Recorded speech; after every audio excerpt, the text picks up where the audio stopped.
दरअसल ये काम बहुत पहले होना था, लेकिन हमने अपना एक नज़रिया ये तय किया था कि भाई जो हमारे इंटरनल इख्तिलाफात हैं हम उसके ऊपर गुफ्तगू नहीं करेंगे। और मैं एज ए डिस्क्लेमर तमाम लोगों की खिदमत में ये बताना चाहूँगा कि आज भी हम उसी उसूल के पाबंद हैं, और हम जो अंदरूनी मसाइल इख्तिलाफात हैं उसके ऊपर न बात करते हैं और न ही आइंदा बात करने का कोई इरादा रखते हैं। अलबत्ता हमारा एक डोमेन है, और वो डोमेन ये है कि हम इल्हाद, इर्तिदाद और इसी तरीके से जो दीगर मज़ाहिब हैं, इन इस ताल्लुक से इस डोमेन में जो भी चीज़ आती है उस पर गुफ्तगू करते हैं। यही वजह है कि हिंदुइज़्म पर भी हमारे यहाँ बात होती है, और बुद्धिज़्म पर भी बात होती है, क्रिश्चियनिटी पर भी बात होती है। और चूंकि कादियानियत एक अलग मजहब है, ये फ़िरका नहीं है, इसलिए कादियानियत के ऊपर भी गुफ्तगू होती है। एक और चीज जो इसका इस डोमेन का एक्सटेंशन है वो ये है कि वो तमाम अफकार और नजरियात के जो इल्हाद का सबब बनते हैं या कम अज कम लिबरलिज्म का सबब बनते हैं, उन अफकार को या उन नजरियात और आइडियोलॉजीज को और उन अफराद को भी हम मौजूए बहस बनाते हैं। मिसाल के तौर पर आपने बहुत सी मरतबा मुझे और इसी तरीके से हमारे मोहतरम कैसर अहमद राजा साहब को देखा होगा कि वो इंजीनियर के ताल्लुक से कभी ना कभी गुफ्तगू करते हैं। तो ये जो गुफ्तगू होती है ये इसलिए होती है चूंकि इंजीनियर के बाज अफकार सेक्युलरिज्म को और लिबरलिज्म को प्रमोट करते हैं। और यहाँ चूंकि आज का मौजू इंजीनियर मिर्जा नहीं है, इसलिए मैं उसको ऊपर बात नहीं करना चाह रहा हूँ, लेकिन मैंने सिर्फ ये बताया कि अगर हम फिरका परस्ती या मसलकी इख्तलाफात पर बात कर रहे होते तो आप हमसे सुनते रफ़े यदैन के ऊपर दलाइल होते, और आमीन बिल जहर पर दलाइल होते, क़िराअत खल्फ़ल इमाम पर दलाइल होते, वगैरह वगैरह। लेकिन ये मौजू हमारा नहीं है। गामदी साहब का जो मैं मकतब फ़िक्र इस्तेमाल नहीं करता हूँ, चूँकि मकतब फ़िक्र के अपने उसूल व ज़वाबित नहीं होते हैं। वो मकतब फ़िक्र सिर्फ़ एक तशरीही मनहज होता है, जबकि गामदी साहब के अपने उसूल व ज़वाबित और उन उसूल व ज़वाबित के ऊपर मबनी कुछ फ़ुरूई मसाइल भी हैं। यानी उन्होंने पूरा एक निज़ाम बुनियाद से लेकर ऊपर तक मुरत्तब कर दिया है अपनी किताबों के ज़रिए। इसलिए ये गामदी मकतब फ़िक्र नहीं है, बल्कि गामदी भी एक फ़िरका है। और इस फ़िरके के जो अक्सर अफ़कार हैं, बाज़ तो नहीं कहूँगा, यानी जो अक्सर अफ़कार हैं, ख़ुसूसन जो उसूली अफ़कार हैं, वो एक इंसान को बहुत आसानी के साथ लिबरल और सेक्युलर बना देते हैं। मिसाल के तौर पर गामदी साहब ये कहते हैं कि इस्लामी रियासत का कोई तसव्वुर नहीं है, चूँकि रियासत का कोई मज़हब नहीं होता। एग्ज़ैक्टली यही बात जो सेक्युलर रियासत है वो ये कहती है कि रियासत का कोई मज़हब नहीं है। तो अब अगर कोई आदमी गामदी फ़िरके से ताल्लुक़ रखता है तो यकीनन वो सेक्युलर है, उसमें कोई गुंजाइश नहीं है। और चूँकि सेक्युलरिज़्म और लिबरलिज़्म ये दोनों चीज़ें इल्हाद का फ़ास्टेस्ट रूट है, इसलिए हम इस मौज़ू के ऊपर गुफ्तगू करते हैं। एक दूसरा जो मसला है, जो बहुत अहम मसला है, गालिबन इस मसले ने हम सबको मजबूर किया कि हम गामदी अफकार और नज़रियात और उनकी जो शाज़ आरा हैं उनके ऊपर गुफ्तगू करें, वो मसला है कादियानियत का। और कादियानियत को मैं ये नहीं कहता कि गामदी साहब उसको जस्टिफाई करते हैं और ये कहते हैं कि हाँ जी कादियानी लोग जो हैं वो बहुत अच्छे हैं, ये नहीं है। लेकिन वो कादियानियों की तकफीर नहीं करते हैं। यानी एक वो जमात के जिसके कुफ्र के ऊपर पूरी उम्मत का इजमा है और उनको काफिर माना जाता है, न सिर्फ ये कि मजहबी एतबार से बल्कि दस्तूरी और कानूनी एतबार से। एक मुल्क के दस्तूर में ये बात आ गई है, और गामदी साहब वो हैं जो दस्तूर के और इसी तरीके से कानून की हिमायत और उस पर चलने के बहुत बड़े मद्दा हैं और उसके दावेदार हैं। तो सवाल ये है कि अगर एक मुल्क के दस्तूर में एक शिक का इजाफा कर दिया गया है मेजोरिटी की ओपिनियन को सामने रखकर, और एक जमात के कुफर के ऊपर इत्तेफाक कर लिया गया है, तो आखिर गामदी हजरात को मसला क्या है कि वो उस दस्तूर को नहीं मानते। तो ये जो इनका मसला है कि वो कादियानियों को काफिर नहीं कहेंगे, ये अलग बात है कि वो कादियानियत को जस्टिफाई नहीं करेंगे, उसके पीछे एक दरअसल उसूल है, और उस उसूल को वो ये कहते हैं इत्माम हुज्जत। इत्माम हुज्जत का मतलब ये है कि उनके मुताबिक रसूल अकरम सल्लल्लाहु अलैहि वसल्लम या दीगर अंबिया अलैहिमुस्सलातु वस्सलाम के जरिए ही हुज्जत कायम हो सकती है उन लोगों पर कि जिन तक दीन की दावत पहुंची और उन्होंने उस दावत का इनकार कर दिया, उस मैसेज का इनकार कर दिया। मसलन रसूल अकरम सल्लल्लाहु अलैहि वसल्लम ने मुशरिकीन मक्का को दावत दी, मुशरिकीन मक्का ने उस दावत को, दीन की दावत को कबूल नहीं किया। अब अल्लाह की तरफ से और रसूलुल्लाह की तरफ से अलैहिस्सलातु वस्सलाम हुज्जत कायम हो गई। हुज्जत कायम होने का मतलब ये है कि अब उनके ताल्लुक से उनको काफिर करार दिया जाएगा, उनको मुशरिक करार दिया जाएगा, और उनको बतौर सजा उनके खिलाफ जंग भी मुसल्लत की जाएगी। ये गामदी साहब का नजरिया है। लिहाजा آپ علیہ الصلاۃ والسلام کے بعد اب صورتحال یہ ہے کہ اگر کوئی شخص جس تک دین کی دعوت جیسی پہنچنی چاہیے ویسی پہنچ گئی، یعنی مکمل دین اس تک پہنچ گیا، اور اس کے باوجود وہ یہ کہتا ہے کہ میں اس دین کو نہیں مانتا، میں کافر ہوں، وہ اپنے کفر کا اقرار کرتا ہے، تب صرف اس کو کافر کہا جائے گا۔ لیکن اگر کوئی شخص یہ دین کی دعوت اس تک نہیں پہنچی ہے مکمل طریقے سے جیسے کہ پہنچنی چاہیے، اور اس کو ڈیفائن نہیں کرتے غامدی صاحب کہ کس دین کی بات کر رہے ہیں، اپنے دین کی بات کر رہے ہیں، اپنے اصول و ضوابط کی بات کر رہے ہیں، یا مین اسٹریم کی بات کر رہے ہیں، نیز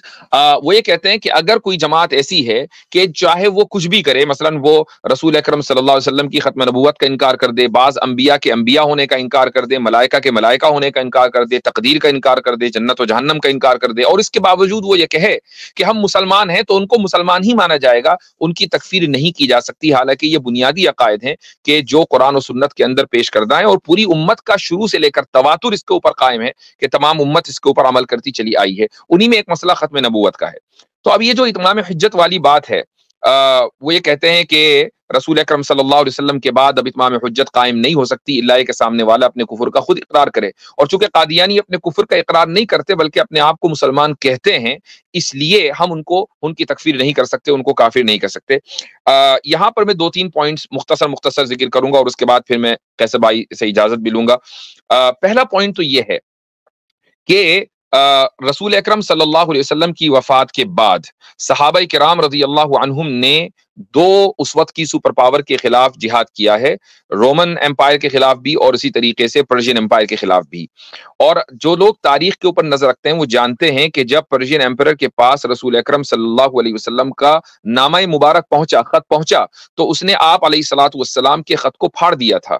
اور آپ علیہ الصلوۃ والسلام نے اس کے بعد کوئی ایسا خاص ایفرٹ نہیں کیا کہ اس قوم کے ایک بندے تک دین کی دعوت پہنچی ہو، نہیں، بلکہ آپ علیہ الصلوۃ والسلام کی وفات کے بعد حضرت ابو بکر کے زمانے سے ہی جنگیں شروع ہو گئیں، اور اس کے بعد پھر حضرت فاروق اعظم رضی اللہ عنہ کے زمانے میں فارس کے اوپر مکمل غلبہ حاصل کر لیا گیا۔ اب یہاں یہ پوچھنا ہے کہ یہ کون سی اتمام حجت ہوئی، چونکہ کیا فارس کے میں بسنے والے وہ لاکھوں افراد، کیا ان تک دین پہنچ گیا تھا؟ کیا ایک صحابی نے اس ایک آدمی تک مکمل دین پہنچا دیا تھا اور اس نے اپنے کفر کا اقرار کر لیا تھا، اور اس کے باوجود ان کے اوپر جنگ مسلط کی گئی؟ یا صرف اس لیے جنگ مسلط کی گئی کہ رسول اکرم صلی اللہ علیہ وسلم کا ایک نامہ اعمال کہ جس میں مکمل دین نہیں پیش کیا گیا تھا، صرف اسلام کی دعوت دی گئی تھی، اس شخص نے کسرا نے اس کو پھاڑ دیا اور آپ صلی اللہ علیہ وسلم کی دعوت کا انکار کر دیا، اور اس انکار کرنے کو پوری قوم کی طرف سے ریجیکشن سمجھا گیا؟ تو آج اگر پورا قرآن ہمارے پاس موجود ہے اور کوئی قوم اس قرآن کے اندر تحریف کر دیتی ہے یا انکار کر دیتی ہے، تو کیا اس قرآن کریم کتاب ہدایت کی حیثیت رسول اکرم صلی اللہ علیہ وسلم کے نامہ اعمال سے کم ہے کہ نامہ اعمال کے پھاڑنے کی سزا تو یہ ہو کہ پوری قوم کو سزا دی جائے، اور قرآن کریم کے اندر تحریف اور اس کے اندر تبدیل اور اس کے انکار کی کوئی سزا نہیں؟ آپ یہ کہیں کہ اتمام حجت ہو نہیں سکتا۔ تو پہلا پوائنٹ تو یہ ہے۔ دوسرا پوائنٹ یہ ہے کہ غامدی صاحب نے اپنی بہت سی کتابوں کے اندر جہاں یہ لکھا ہے اتمام حجت کا نظریہ، وہاں پر ایک بات انہوں نے لکھی ہے کہ اگر کوئی شخص کفر اور شرک کا ارتکاب کرے، یہی الفاظ ہیں، ارتکاب، کفر اور شرک کا ارتکاب کرے تو اس کو کافر اور مشرک نہیں کہا جائے گا۔ اب سوال یہاں پر یہ ہے کہ یہ کتنی لاجیکل بات ہے کہ آپ کفر اور شرک کے ارتکاب کے تو قائل ہیں کہ ارتکاب کیا جا سکتا ہے، لیکن مرتکب کو کافر اور مشرک نہیں کہیں گے۔ یہ ایسا ہی ہے جیسا کہ آپ یہ کہیں کہ اگر کوئی آدمی زنا کا ارتکاب کرے تو آپ اس کو زانی نہیں کہیں گے، کوئی آدمی چوری کا ارتکاب کرے تو آپ اس کو چور نہیں کہیں گے، الا کہ وہ اپنے آپ کو زانی اور چور خود ہی تسلیم کیوں نہ کر لے۔ یعنی ایسا ممکن ہے، کیا ایسا ممکن ہے کہ اس دنیا میں ایک آدمی جو چوری کرتا ہو یہ کہ ہاں جی میں پراؤڈلی کہتا ہوں کہ میں چور ہوں، پراؤڈلی کہتا ہوں میں زانی ہوں؟ کوئی آدمی ایسا ملے گا آپ کو؟ تو اس اصول کے مطابق تو زانی کو اس وقت تک زانی نہیں کہا جائے گا جب تک کہ وہ خود زنا کا پبلکلی اقرار نہ کرے، چور کو اس وقت تک چور نہیں کہا جائے گا جب تک کہ وہ خود پبلکلی اپنی چوری کا اقرار نہ کرے۔ اسی طریقے سے کافر اور مشرک کے اوپر آپ نے یہ اصول اپلائی کیا، تو یہ ایک لاجیکل بیہیویئر ہے جس کی کوئی یعنی اس کی کوئی معقول توجیہ پیش نہیں کی جا سکتی۔ اور ایک آخری آپ کی اجازت سے صرف ایک چیز میں جی غام کا جو نظریہ ہے اس کو اگر ہم یہ زانی والی بات پہ اپلائی کریں تو نتیجہ یہ نکلے گا، زانی اگر زنا کرنے کے باوجود یہ کہے کہ میں نے زنا تو کیا لیکن میں زانی نہیں ہوں، تو غامدی صاحب کے نظریے کے مطابق وہ زانی نہیں ہے۔ ایگزیکٹلی وہی بات ہے۔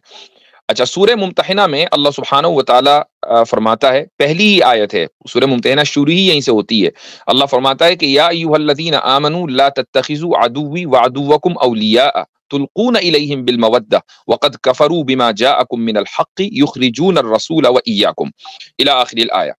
अच्छा, अब यहाँ पर जो खिताब है वो मोमिनीन से है। इसमें सिर्फ रसूल अकरम सल्लल्लाहु अलैहि वसल्लम से खिताब नहीं है,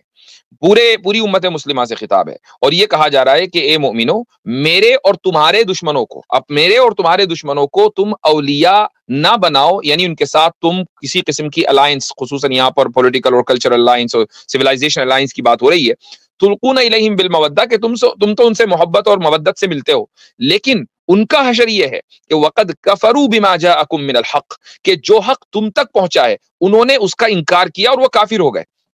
अब यहां पर इस आयत से यह बात वाज़ेह होती है कि यह मुमकिन है कि एक कौम के पास या एक जमात के पास या एक ग्रुप के पास हक पहुंचे और वो हक का इनकार करने की वजह से काफिर हो जाए और उसको काफिर करार दिया जाए। इसका ताल्लुक सिर्फ रसूल अकरम सल्लल्लाहु अलैहि वसल्लम के जमाने में आबाद और बसने वाले लोगों से नहीं है। यही सूरत हाल है कि जब कादियानियों तक हक पहुंचा और उनको ये बताया गया कि रसूल अकरम सल्लल्लाहु अलैहि वसल्लम खातमुन नबिय्यीन हैं और ये मिर्जा दज्जाल किसी भी सूरत में नबी नहीं हो सकता, आप अलैहिस्सलातु वस्सलाम तक नबूवत का दरवाजा बंद हो चुका, आप अलैहिस्सलातु वस्सलाम के बाद कोई नबी नहीं आएगा, कोई रसूल नहीं आएगा। तो जब इस जमात ने कुरान में तहरीफ की और खातमुन नबिय्यीन के इधर उधर के माना बयान करने शुरू किए, तो इनको काफिर कहा जाएगा। इस आयत की रोशनी में काफिर कहा जाएगा, वक़द कफरू बिमा जाअकुम मिनल हक़। तो ये 3-4 पॉइंट्स हैं कि जिनको मैं इत्माम हुज्जत के नजरिए के ताल्लुक से जिक्र करना चाहता था, चूंकि ये उसूल है। हम एक गलती ये करते हैं कि जब हम गामदी फिरके के ताल्लुक से गुफ्तगू करते हैं